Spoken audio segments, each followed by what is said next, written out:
तो दोस्तों भोजपुरी के पावर स्टार पवन सिंह को लेकर एक बहुत ही बड़ी खुशखबरी आ रही है। इसी खुशखबरी के बारे में आप सभी को बताने वाला हूं इस वीडियो में, तो वीडियो को लास्ट तक देखते रहें। और जो लोग मेरे चैनल को भी तो सब्सक्राइब नहीं किए हैं वो लोग कर लें, क्योंकि हमारे चैनल पर भोजपुरी का हर खबर सबसे पहले आता है। तो दोस्तों आज भोजपुरी के पावर स्टार पवन सिंह को लेकर तमाम खबरें चलने लगी थी कि भोजपुरी के पावर स्टार पवन सिंह का नामांकन रद्द हो गया, क्योंकि पवन सिंह की मां ने नामांकन अपना दाखिल किया। इसी से लोग कयास लगाना शुरू कर दिए थे कि लग रहा है पवन सिंह का नामांकन रद्द हो गया। इसी वजह से पवन सिंह की मां ने नामांकन दाखिल किया है। अगर मान लीजिए पवन सिंह का नामांकन रद्द हो गया होता तो अपनी मां की जगह पे पवन सिंह चुनाव लड़े होते। लेकिन ये सब खबर को आप लोग पूरी तरह से भूल जाइए। जी हाँ दोस्तों, ये सब खबर को आप लोग पूरी तरह से भूल जाइए। क्या हुआ क्या नहीं हुआ ये सब आप लोग भूल जाइए। पवन सिंह का नामांकन एक्सेप्ट हो गया। जी हाँ दोस्तों, भोजपुरी के पावर स्टार पवन सिंह का नामांकन एक्सेप्ट हो गया। और इसकी जानकारी दिए हैं पवन सिंह के मैनेजर अपने सोशल मीडिया अकाउंट के माध्यम से, जो कि आप लोग स्क्रीन में देख सकते हैं और पढ़ सकते हैं। पवन सिंह के मैनेजर दीपक सिंह ने लिखे हैं कि मां दुर्गा के आशीर्वाद से काराकाट लोकसभा से निर्दलीय उम्मीदवार के रूप में दाखिल किए गए नामांकन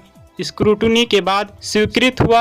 जय काराकाट। यानी इस पोस्ट का मतलब यह है कि भोजपुरी के पावर स्टार पवन सिंह ने जब नामांकन किया था उस समय थोड़ा सा प्रॉब्लम आ गया था, लेकिन सब कुछ खत्म हो गया। पवन सिंह का जो नामांकन था एक्सेप्ट हो गया। जी हाँ दोस्तों, जो भी प्रॉब्लम था सब कुछ खत्म हो गया। पवन सिंह का नामांकन सफल हुआ। अब पवन सिंह को बहुत जल्द चुनाव चिन्ह मिलने वाला है, यानी कल मिल जाएगा पवन सिंह को चुनाव चिन्ह। हाँ तो दोस्तों, ये रहा भोजपुरी के पावर स्टार पवन सिंह का बहुत ही बड़ा अपडेट। आप सभी को कैसा लगा हमें नीचे कमेंट बॉक्स में जरूर बताइएगा। वीडियो पसंद है तो ज्यादा लाइक करें, कमेंट करें, शेयर करें, सब्सक्राइब करें। धन्यवाद दोस्तों।